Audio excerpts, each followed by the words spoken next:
दिनांक 4 अगस्त को जब चंबल उफान पे थी और पूरे ज़िले में काफ़ी स्थानों पर बाढ़ की स्थिति बनी हुई थी, उसी दौरान दिहोली थाना क्षेत्र में मरेना के पास में एक झाड़ियों के पास एक नाबालिग युवती का शव मिला, जिसका आधा सिर मिट्टी में दबा हुआ था।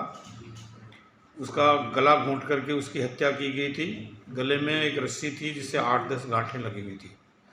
ऐसा लग रहा था जैसे उसको अन्यत्र कहीं से मार करके यहाँ पे डाला गया हो। पुलिस द्वारा उसकी शिनाख्त की गई, काफ़ी प्रयास किए गए, लेकिन शिनाख्त नहीं हुई। इसके बाद 2-3 दिन बाद मेडिकल बोर्ड से उसका पोस्टमार्टम करा करके उसका दाह संस्कार किया गया। मेडिकल बोर्ड ने उसकी हत्या का कारण स्ट्रैंगुलेशन बताया, जिससे जाहिर था कि उसकी रस्सी से गला घोंटने से मृत्यु हुई है। पुलिस द्वारा इस संबंध में गहनता से अनुसंधान प्रारंभ किया गया। एक विशेष टीम का गठन किया गया, जिसमें सीओ सिटी धौलपुर और सीओ मनिया को शामिल करते हुए थानाधिकारी दिहोली और जिले के कुछ अन्य थानाधिकारियों को भी शामिल किया गया था। साइबर टीम को भी इसमें शामिल किया गया। काफ़ी प्रयासों के बावजूद शिनाख्त नहीं हुई, लेकिन एक अहम तथ्य सामने आया कि जिस रात को ये बॉडी दिहोली थाना क्षेत्र में डाली गई थी, इसी तरह का एक अन्य घटनाक्रम ग्वालियर के आंतरी थाना क्षेत्र में भी होना पाया गया, जहां एक युवक का शव मिला जिसका लिंग कटा हुआ था और उसके भी एक तरह की रस्सी से 8-10 गांठें लगा करके गला घोंटा गया था, वो भी अज्ञात था। ऐसा लग रहा था कि दोनों घटनाएं एक जैसी हैं और हो सकता है या तो कोई अवैध संबंधों का मामला हो या कोई ऑनर किलिंग से जुड़ा हुआ मामला हो। इस संबंध में दोनों स्थानों का गहनता से विजिट किया जा करके और तकनीकी साक्ष्य संकलित किए गए थे। साइबर टीम ये जानने की कोशिश में थी कि कहीं ऐसा तो नहीं है कि कोई ऐसा व्यक्ति हो जिसकी दोनों घटनास्थलों पर मौजूदगी हो, जिससे कोई अहम साक्ष्य मिले और मामले का खुलासा हो, लेकिन ऐसा कुछ मिला नहीं। इसी दौरान युवती की और उस युवक की लाश की शिनाख्ती के लिए काफ़ी प्रयास किए गए, प्रिंट और इलेक्ट्रॉनिक मीडिया के माध्यम से भी, और पूरे उत्तर प्रदेश, मध्य प्रदेश और राजस्थान के जो भी सीमावर्ती ज़िले थे उनमें मुस्तैदी कराई गई। व्यक्तिगत तौर पे भी थानों पर संपर्क करके ये जानने की कोशिश की गई कि कहीं कोई ऐसा मिसिंग पर्सन, युवती या किसी के किडनैपिंग जैसा कोई मामला तो दर्ज नहीं है। लेकिन काफ़ी समय बाद ये जानकारी में आया कि सिरसागंज थाने में एक उत्तम नाम के व्यक्ति की मिसिंग रिपोर्ट दर्ज है और उसके कुछ दिनों बाद 12/8 को उसका 364 आईपीसी के अंतर्गत आपराधिक प्रकरण भी दर्ज है। सूचनाएं सिरसागंज पुलिस स्टेशन को ये जो शव मिला था लड़की का, उसके फोटोग्राफ्स और जो ग्वालियर के आंतरी थाना इलाके में युवक की लाश मिली थी वो भी भेजे गए थे, लेकिन उन्होंने इस ओर कोई उस समय तक विशेष ध्यान नहीं दिया। जो सिरसागंज थाने पर उत्तम के अपहरण के संबंध में प्रकरण दर्ज हुआ, उसमें उनके द्वारा एक अभियुक्त की गिरफ्तारी भी की गई, जिसमें उसने कन्फेस किया कि हमने लड़की और लड़के को मार दिया है और यमुना में डाल दिया है। काफ़ी समय तक वो रिमांड पर भी रहा, लेकिन उसने ये खुलासा नहीं किया कि उन्होंने लड़के की लाश आंतरी इलाके में और लड़की को दिहोली थाना क्षेत्र में डाला है। इस तथ्य की जानकारी जिला पुलिस को भी नहीं दी गई थी।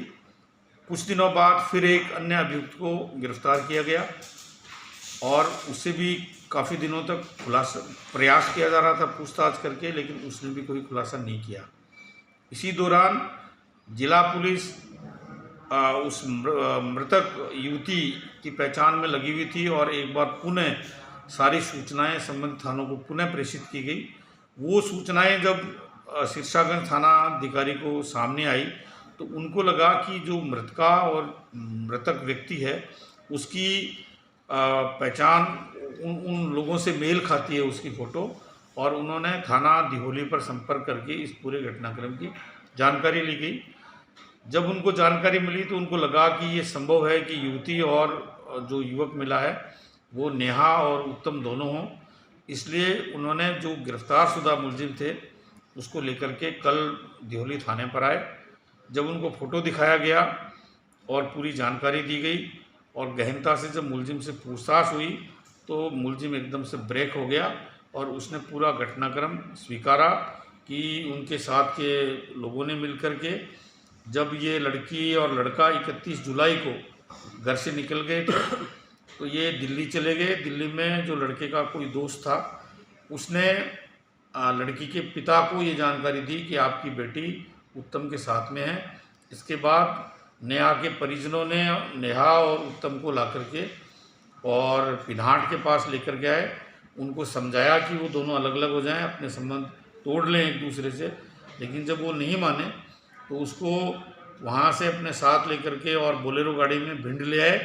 भिंड में भी पुनः समझाइश की, नहीं मानने पर वो 3 और 4 की रात्रि में झांसी हाईवे से होते हुए ग्वालियर की ओर आए और आंतरी के पास एक पुल के पास पहले उत्तम की गला घोंट करके रस्सी से उसकी हत्या कर दी और उसका लिंग काट करके उसको वहीं पे पटक दिया। उसके बाद रात में ही धौलपुर होते हुए दिहोली थाना क्षेत्र में आए। बारिश हो रही थी और उसी दौरान उन्होंने युवती की भी हत्या करके रस्सी से गला घोंट के उसको मार दिया और उसकी झाड़ियों के पास डेड बॉडी को पटक दिया और वहाँ से चले गए।